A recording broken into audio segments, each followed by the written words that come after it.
So, Eve, it's absolutely wonderful to see you this evening. And I want to welcome you to the IPU Library Talk. I'm very excited to have this talk with you today on the topic of psychoanalysis and queer theory, as I'm sure our guests are excited as well. And I first want to thank you very much for making this happen. Thank you, Leon. Thanks to you for inviting me along to do this and the International Psychoanalytic University at Berlin. I'm delighted to be joining you. We know each other. Yes. We met, we were just saying there before everybody arrived, we met in September, I think it was 2019, at the first International APPI conference, which was in Pittsburgh at Duquesne University. Yes. And well, let's just say we immediately hit it off,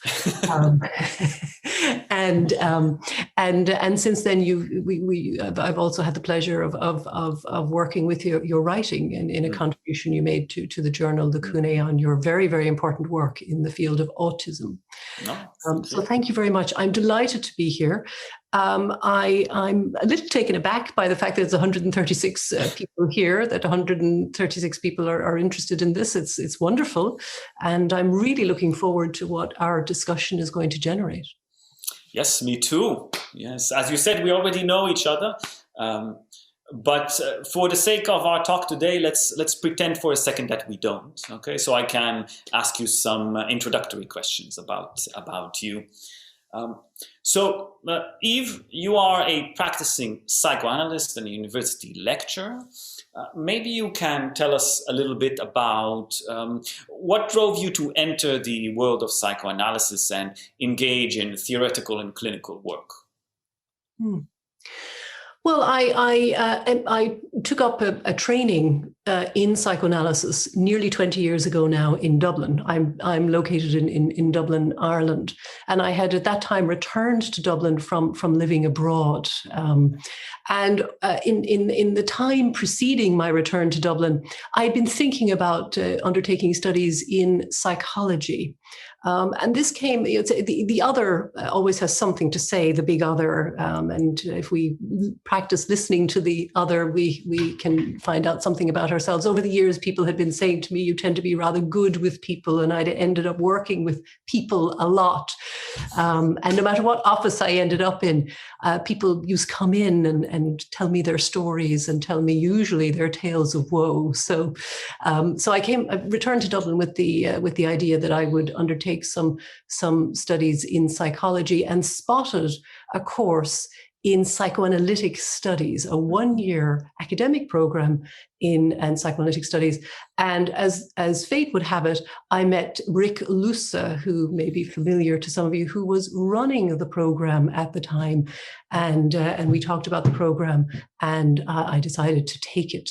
And within a couple of weeks, that was it. In the course of my discussion with Rick, I recalled that as an undergraduate at university in America, that I had studied the work of Freud, but particularly the work of Lacan, and enjoyed it. That is unusual at undergraduate level to encounter the work of Lacan. And within a few weeks of taking this course, there was absolutely nothing else that I wanted to do. I found that I was remembering passages from the function and field of speech and all kinds of nerdy things like that. And I then went on to undertake a master's degree in clinical studies and then a PhD through University College Dublin and the School of Psychotherapy there, which had been set up. The program that I studied was set up by Dr. Cormac Gallagher, who will also, I suspect, be familiar to many of you as an important translator of Lacan's seminars into English. Yes. So I had the pleasure of taking my studies under the guidance of Dr. Gallagher and the program there, and my PhD. He retired while I was doing my PhD, but I got to also do a rather lengthy PhD in psychoanalysis, which is also very, very unusual. So I really got to hone my research skills, which certainly helped in the production of the book that we're going to talk about today. Yes, exactly. I think a very quick breeze through your list of publications clearly shows that your engagement with psychoanalysis and sexuality studies is plentiful.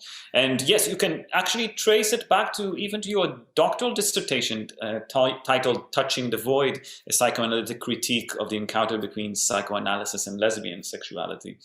I wanted to ask you then, how did you first come to develop an interdisciplinary affiliation with sexuality studies and queer theory? Well, I always had it. I'm not sure how as an undergraduate, I was already working interdisciplinarily. And so it was something I carried with me into postgraduate studies and doctoral studies and ever since. I do, I suppose, consider myself an interdisciplinarian. I like that. I like my primary love is psychoanalysis, but I really do like to be able to think about psychoanalysis through the lens of other discourses. It can be very, very hard work to do that sometimes, but very rewarding and very provides a level of interrogation, I think, and I like that it. I was out in the garden today, digging up the garden. If I could use that metaphor, it doesn't allow the psychoanalytic theory to solidify. Working interdisciplinarily causes one to have to sift and work through the theory and think about it from different directions and perspectives. I do like that practice, and my doctoral thesis is it's an interdisciplinary piece of work where I work primarily with the work of Freud and Lacan, but also queer theory is very much in my and I spent a little bit of time on the work of Virginia Woolf as well. So it's some literary studies and film as well. So it was quite a work of interdisciplinarity, and managed to get through in the end. Yes, when you work in an interdisciplinary way, you can apply it in the sense of what some call applied psychoanalysis, and let's say the interpretation of specific pieces of art, movies, books, etc. But then there's the other way, the other direction, which is learning something in psychoanalysis by engaging with different discourses, which I find extremely present in your previous work. So today we're going to talk about queer theory and psychoanalysis. I'm sure our listeners are very much acquainted with queer theory and its many branching intersectional fields of study, but perhaps at the outset, maybe you can give those who have not yet been involved with this exciting field a rudimentary description of the particular interests and manifestation of queer theory today.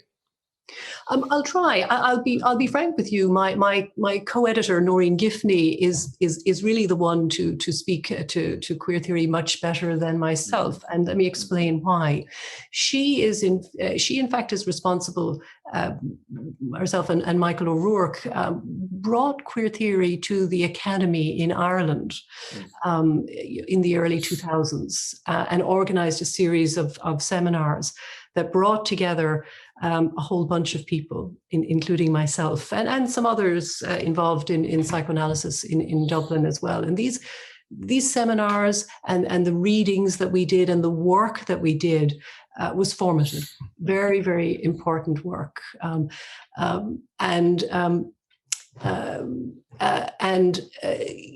That I had already formed an interest in queer theory, and in my undergraduate studies I had studied gay and lesbian studies, which is what you did in the 90s at university and in the United States, which is where I did my undergraduate degree. But already sensing in the mid-90s something of a dissatisfaction coming in with gay and lesbian studies and its somewhat limited outlook. This would ultimately culminate in in queer studies, in queer theory, which actually isn't that easy to define. Yes. I mean, Noreen tackles it very, very well in the introduction to the book, and it is very much an umbrella term. It refers to both a body of theory in the field of sexuality, drawing, I suppose, from post-structural feminism and race studies, and really it developed out of a critique of, I suppose, the somewhat minoritizing approaches of gay and lesbian studies that and to open the field up so that it would it would be more inclusive rather than exclusive. So queer, which owes in the very word queer, it draws from, of course, from the history of the word queer, which has a very storied history, as we all know, and continues to have. It's a study done in Ireland in the last 10 years. The most commonly used epithet in school playgrounds continues to be queer, and versions thereof. So it has a very problematic history as an epithet, as a put down. But it was a way of taking this word and reflecting it back, drawing upon that history, but also putting it to work. And I think Ian Parker, in his chapter in the book, talks about queer as a verb, as a doing. Yes. So as well as referring to a body of thought and theory, which is very, very broad, and very, very critical of normativizing approaches to sexuality. That's, I think, it's fundamental. That's fundamentally what it does. It's also a verb. It refers to doing, and so there's a whole field of activism that is associated with queer and queerness, and that is very, very important as well. So it's a very broad, far-reaching term, seeking to go beyond the identitarian-based approaches of before. I'm not sure that gets us very far in terms of our understanding of it, but it hopefully opens it up for particularly for those of you that just might not have come across it before. Yes, I think it's an absolutely excellent start. And with that, we can start talking about the book, I think. What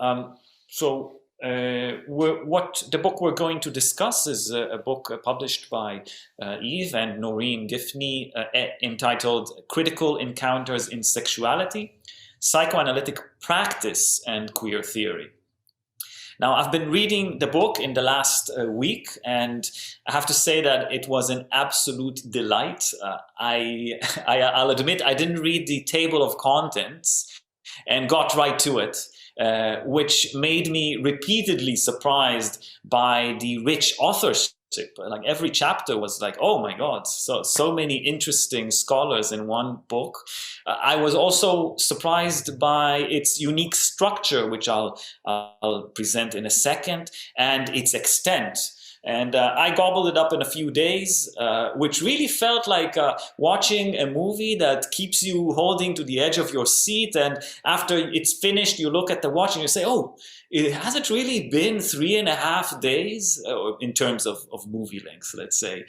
So it was a very good, long movie in the form of a book.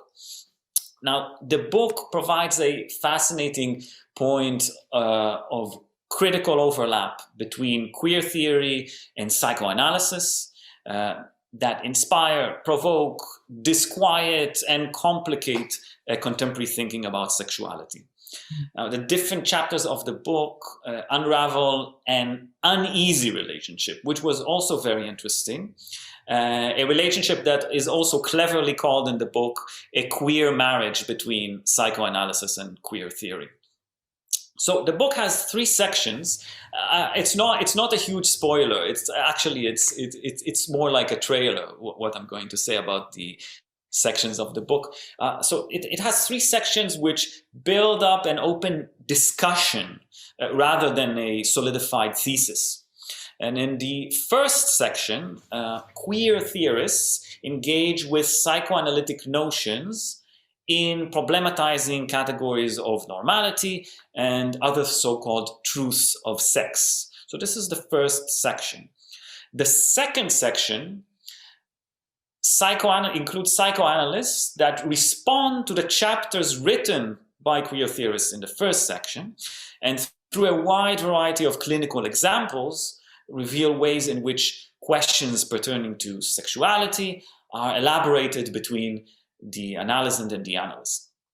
Now, the third section offers a critical response from scholars of sexuality studies about the previous encounters between psychoanalysts and queer theories. So you have really three levels of engagement, even meta-engagement in this book, and I can just say that it was a hell of a trip. So this is generally the book which I really recommend to read to anyone that is interested in the subject. And I've sort of accumulated some questions during the reading, and I'd love to convey them now in the time that we have left. So I'll begin with a more general question, a few general questions.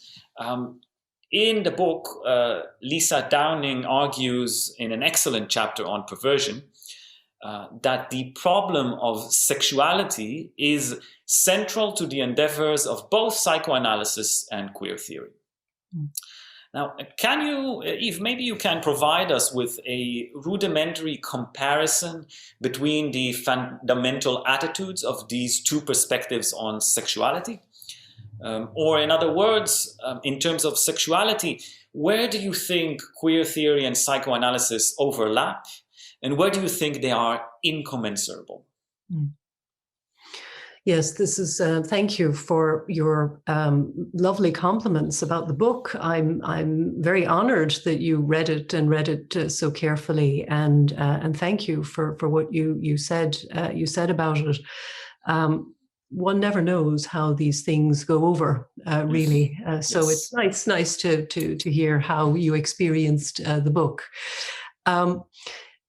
Noreen and I designed it as a series of encounters, and you described it, I think, very, very well in how it is laid out. There are actually a couple of more encounters, arguably, in the book beyond the three that you mentioned. Mm-hmm. There's the encounter with the cover of the book, which also we include. There's a commentary in it's the last chapter. It's a commentary about the cover image. So we were acutely aware of wanting, I suppose, to produce an effect. That we wanted this book to produce an effect in the reader, and we also had absolutely no interest in providing a text that would attempt to answer the questions, and we established, I think, a series of 4 questions that guide the book, that we would not provide the answers to those questions, that we hope that the book will encourage the reader to think about those questions and to formulate their own responses to them through their encounter with the different sections and the different encounters themselves. So that's the book.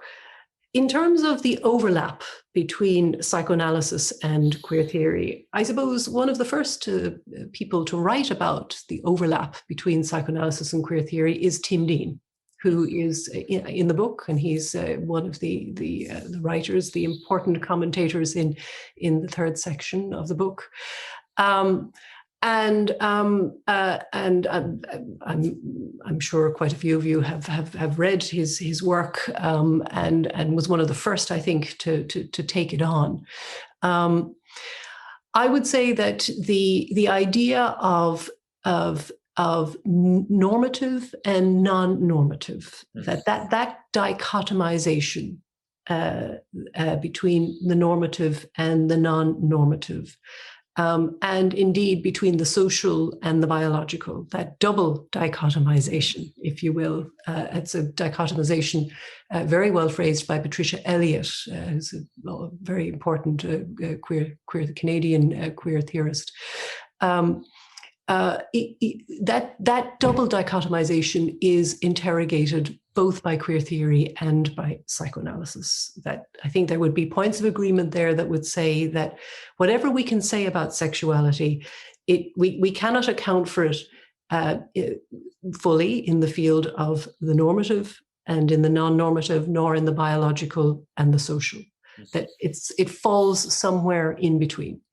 And psychoanalysis, I think, is as committed to interrogating the normative in sexuality as queer theory. And that is, I think, the singular most important area of overlap between the two.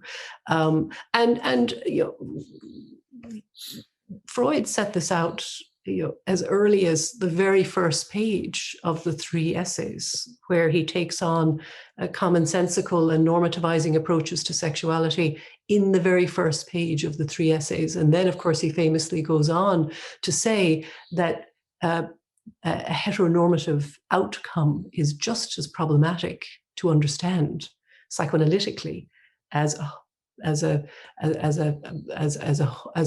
homosexual, so a heterosexual outcome, a homosexual outcome. This was, the first couple of decades of the 20th century. So how the category of the normative comes into force and causes suffering, I think, is a project that is shared by both psychoanalysis and queer theory. Now, how they go about dealing with those and interrogating those a little bit differently, but certainly I think that would be an important point of overlap, because the sexuality, once we start to look at it, and it doesn't take us very long to see that it is a very complex area, and it is uniquely and singularly expressed by each and every one of us.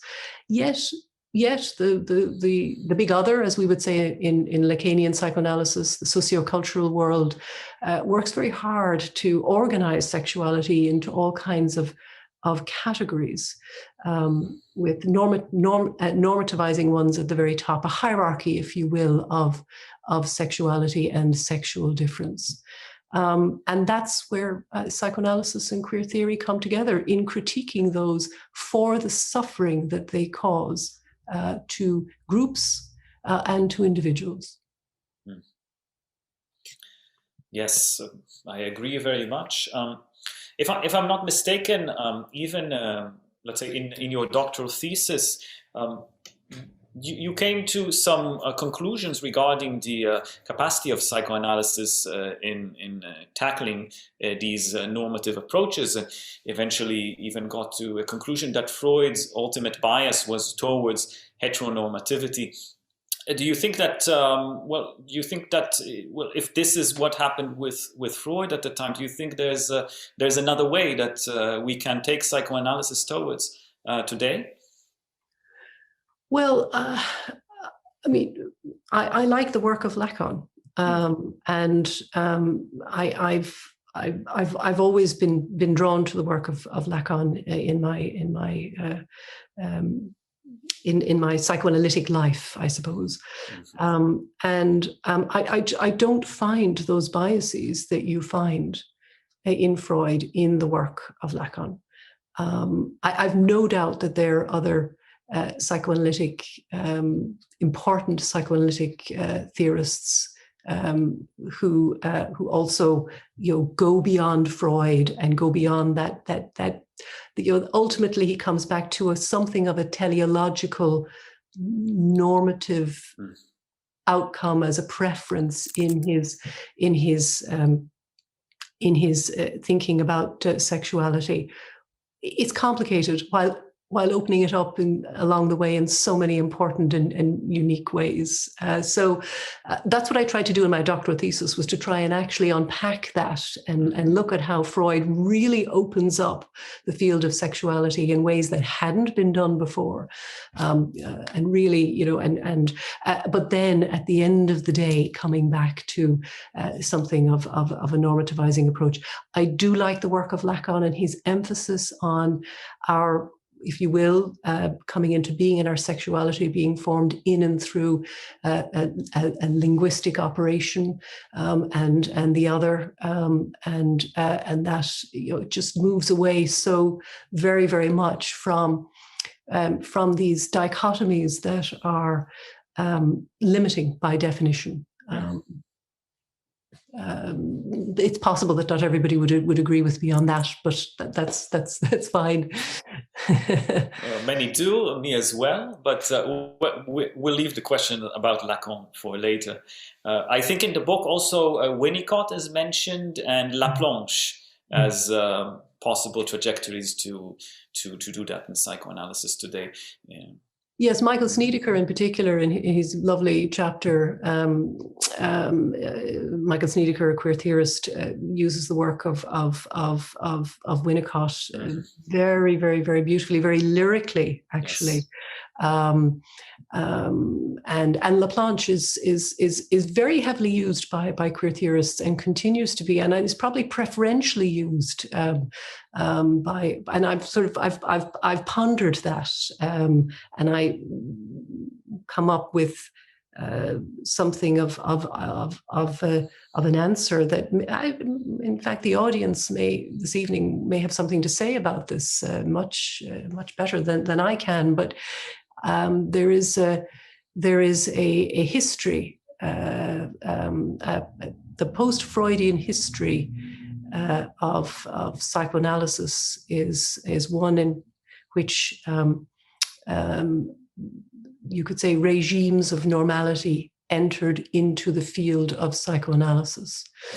And there is a very problematic history there. And I suggest in my afterword to the book that the preference for using the work of Laplanche and not necessarily going directly to the work of Freud or Lacan, and indeed other important psychoanalytic founders of the different schools is symptomatic of this problematic history that continues to have an effect. Yes, I very much agree. Maybe we can engage this by picking up on a thread that you've left us in the beginning of our talk. You've mentioned Ian Parker and his chapter in the book, which is a very good chapter in the book. And he mentions that there is queer theory, but that there's also queer as an activity. So you've started to explain that, and maybe we can pick that thread up. I'd like to ask you, what is the distinction between queer as a noun and queering as a verb? And in this sense, bringing us back to psychoanalysis, what do you think is the meaning of queering psychoanalysis? Yes, the difference between queer as a noun and queer as a verb. Maybe I can reply with what immediately comes to mind. Not necessarily that well thought through, but I suppose I'm thinking about one critical element that psychoanalysis takes into account in the field of sexuality, which is that of fantasy. And there's nothing more queer, you could say, than fantasy. So what goes on in our heads as opposed to what we do, there's often a huge gap, a huge difference, and what goes on in our head is very important when it comes to organizing our sexuality. So that is I think that's a very queer, a very actively queer aspect of sexuality that psychoanalysis is interested in and takes into account. It's not something that's taken into account much by queer theory. It really doesn't feature much. There's much more of a focus on regimes of identity, with the emphasis on them being regimes Yes. of identity, a regimentation there. I suppose when it comes to referring to queer or queerness, I mean, you could say that psychoanalysis is in its approach to sexuality offers a queer perspective on that.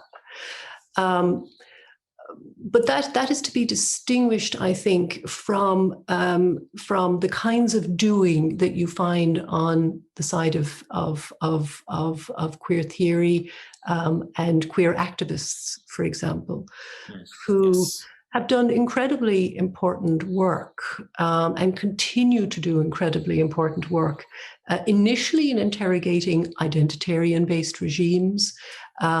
You mentioned Lisa Downing; she does a particularly wonderful job of that in her chapter, and in how and I suppose how apparatuses of ideology come into play, particularly in the field of sexuality, and then how those then go on to impinge on other areas. And when I'm thinking of misogynistic practices, racisms, and other forms of exclusions and hatreds. So I'm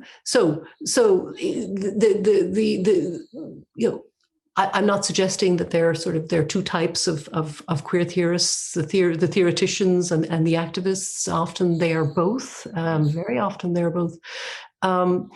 But that is, I suppose, a distinction that I would draw, and it's a direct interface, typically with through, say, organizations. I'm thinking of ACT UP, for example, and other important activist groups that have had an impact at a sociocultural level.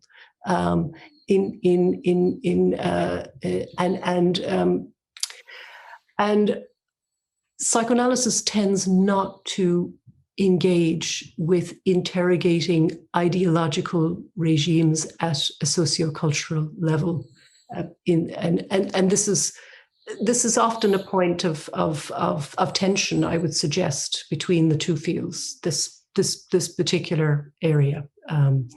This is a very important difference, I suppose.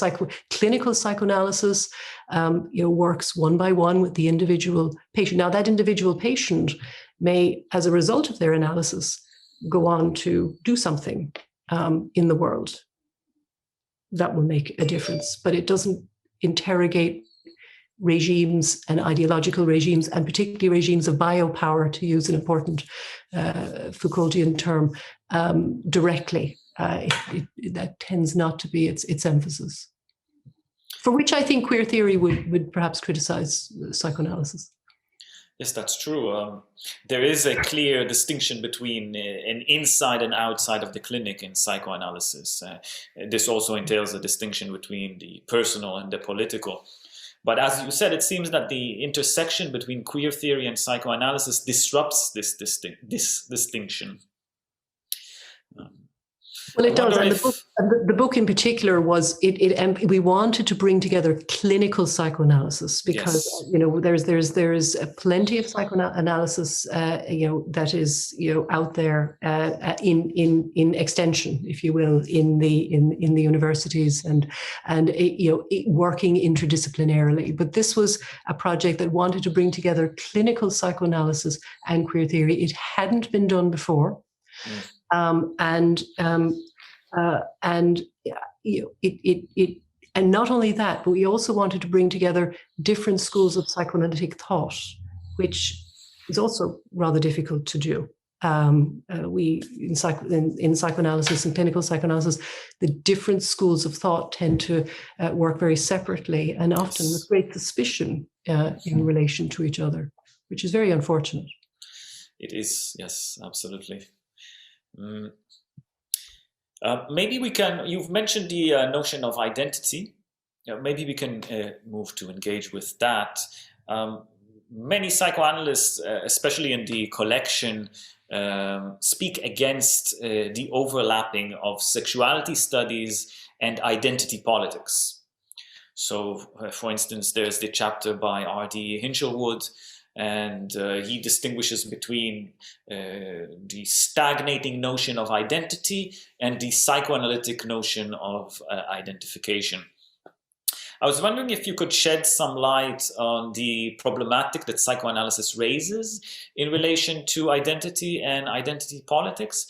And maybe you can discuss a bit some psychoanalytic alternatives, like Hinchelwood offers the alternative of identification. There's another chapter talking about, a chapter by Lara Farina talking about the movement from queer identity to a queer take on desire. So in a sense, shortly, what is the problem psychoanalysts identify in identity politics, and what kind of alternatives do they provide? Well, I think for psychoanalysis, sexuality cannot be reduced to the notion of identity. That is one component feature of sexuality, but it's not reducible to identity in any way, shape, or form. That sexuality, and you very importantly referred to desire there.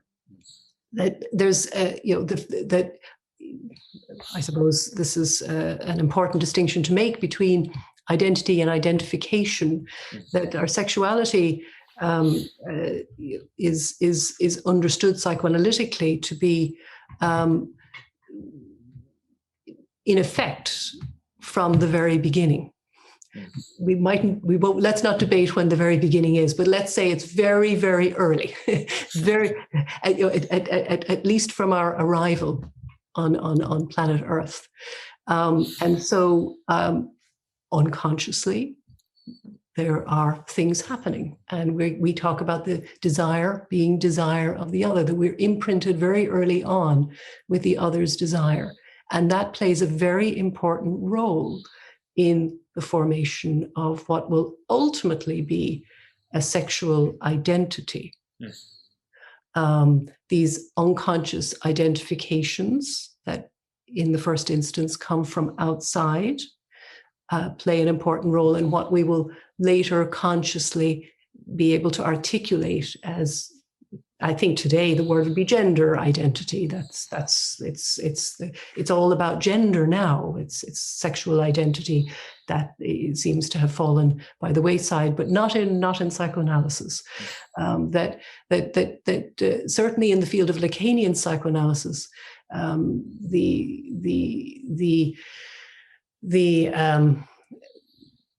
outcome, if you will, of our interaction with the field of the big other and with language is that we more or less come down on one side or other. Lacan will refer to this as being or having the phallus. It's a rather famous way of putting it, and that usually corresponds with the feminine side or the masculine side.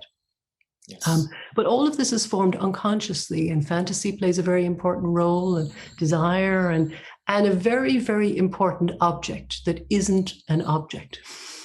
And neither does it have a gender, and it is the object cause of desire. And it has something to do with the drives. So all of these things are very, very significant. So that is utterly irreducible to the notion of identity. Yes. It's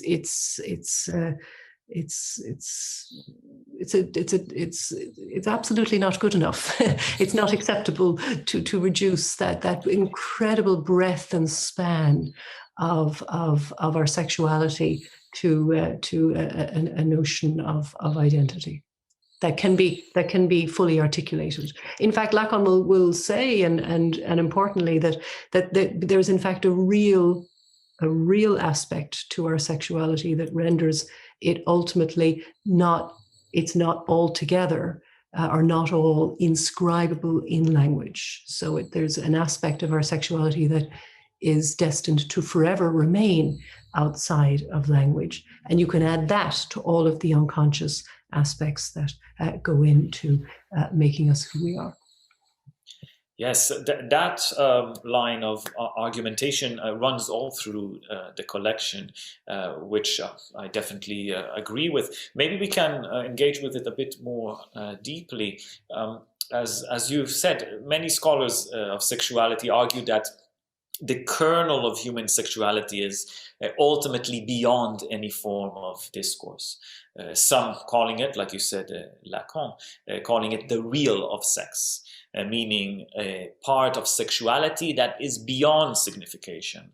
Lacan is also notoriously known to say that there is no sexual relationship. Right? Maybe you can say a few more sentences about what exactly lies behind this approach to sexuality. What does it mean that there's something about the sexual relationship that comes to be where discourse falters? Well, there are different ways of thinking about this. I mean, one way of thinking about this is that because we can't all inscribe sexuality in discourse, it leads to things like culture, like turning to a group as a way of mediating this in some kind of way, so gaps are important. That if something is completely reducible to language and discourse, we really don't need to do very much with it, and it doesn't do anything. It doesn't, it doesn't function as any kind of cause, you could say. So there's the referent here is to the gap as cause, not to anything, not to any object, but to the very gap itself as cause. And that is, in other words, the force that motivates all kinds of things.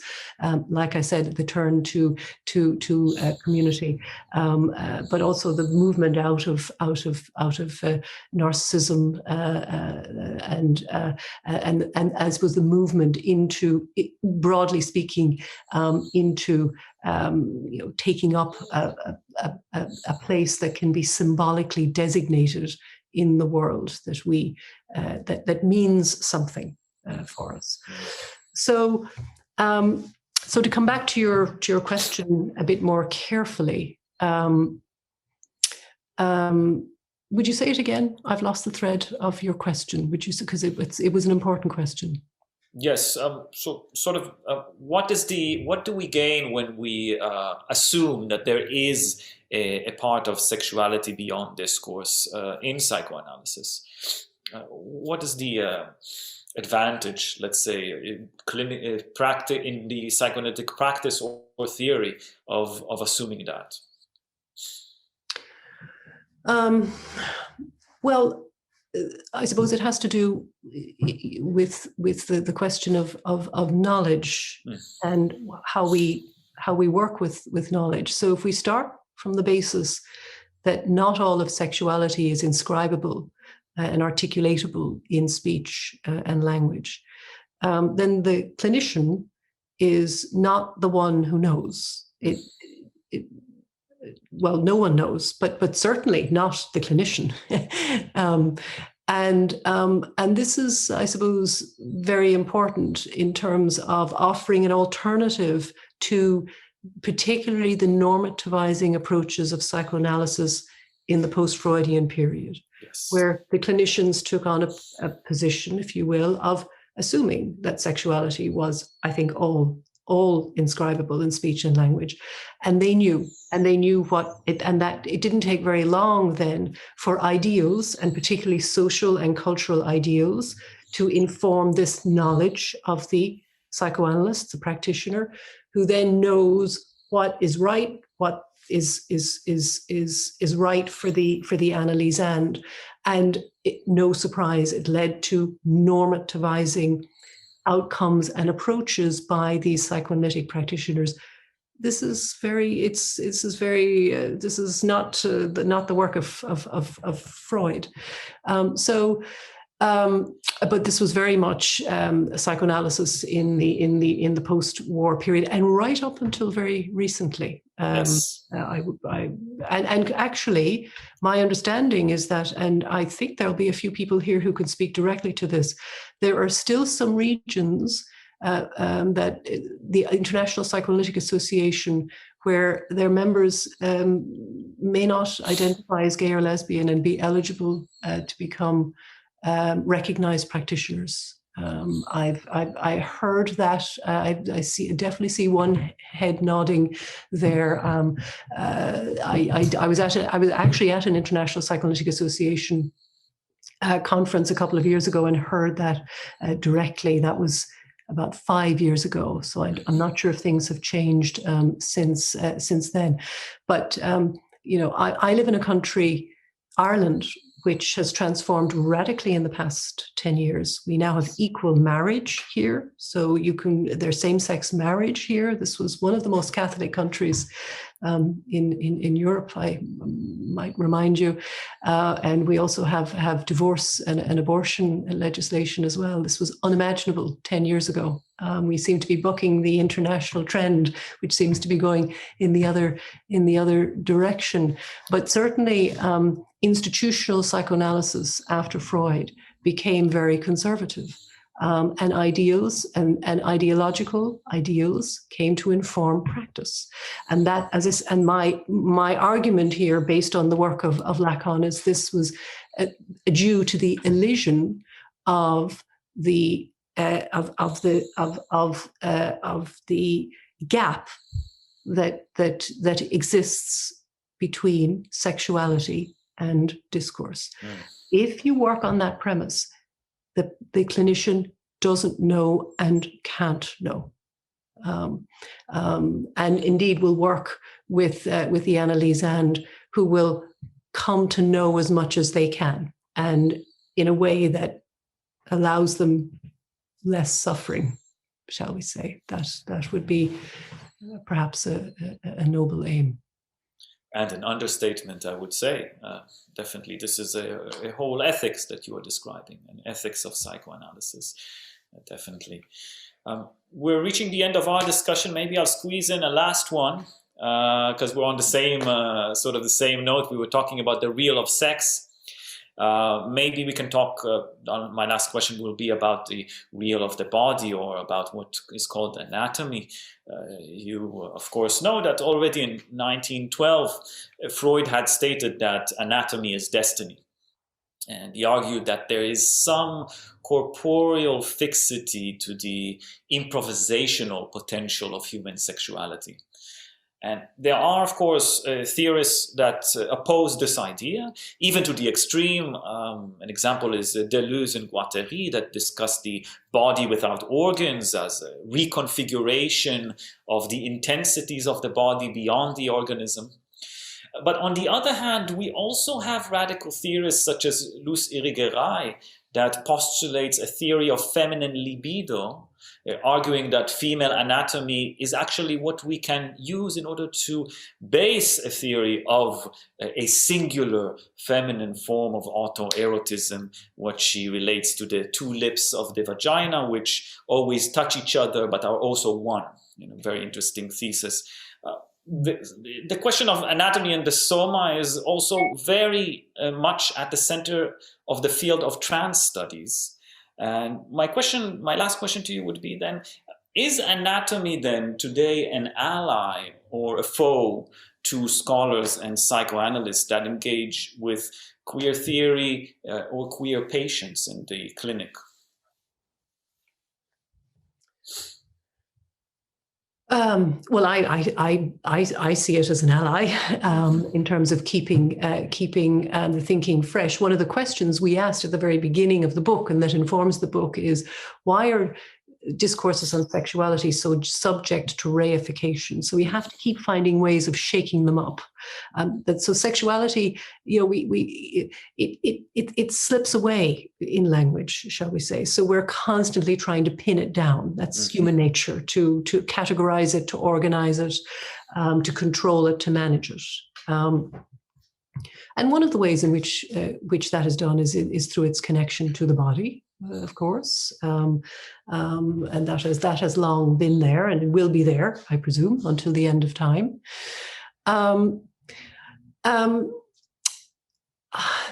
Certainly, the burgeoning field of trans studies is very significant, and this is, I think, where the next critical engagement needs to be between psychoanalysis and trans studies. Now, there's already critical engagement. There's some excellent work being done by various people. I'm thinking of Sheila Kavanagh, Patricia Elliott, as I mentioned, and a number of other people, and this I suppose, the field of trans and the trans discourse, I think, offers crucial questions to contemporary psychoanalysis, and particularly contemporary psychoanalysis in the Lacanian field, which tends to de-emphasize the body and think of the body and as something that if we do refer to the body, we tend to do so in through its imaginary form, that the body is something that we construct through initially through a mirroring process, but that it retains an imaginary aspect. Trans studies, I think, is offering psychoanalysis an opportunity to think about Lacan's later work, where he seems to move away just a little bit from thinking of the body in exclusively imaginary terms, and he refers to the real body. He also makes a distinction between the organism and the body. Yes. But I think trans studies can help us as psychoanalysts try to understand this a little bit better. And we haven't been very good in the psychoanalytic field about engaging with trans studies. Yes. And there's been kind of creeping in of some of the problems we've seen before with dealing with non-normativity in the field of sexuality, creeping in a little bit in how psychoanalysis approaches trans sexuality and transgenderism, but particularly transsexuality, and the idea that the body is presented as question and answer at once. And how does one work psychoanalytically with that? Well, we have to figure it out. And many practitioners are, of course. So this is, I think, a very, very important area to continue working in, and I think need to listen very carefully to what our colleagues in the transgender field are saying and the work that they're doing. Yes, absolutely. I agree with you 100%. I also think it will dictate breaking some very strong orthodoxies in terms of the body in the clinic. And yeah, I'm looking forward to reading more on that and speaking with more experts on the topic. Thanks for that answer. It was lovely. I thank you for let's say, taking all of my questions so far. I have some more, but unfortunately, I'm gonna put a lid on it, and I'm gonna turn the responsibility to ask you questions, Eve, to the crowd, to our listeners.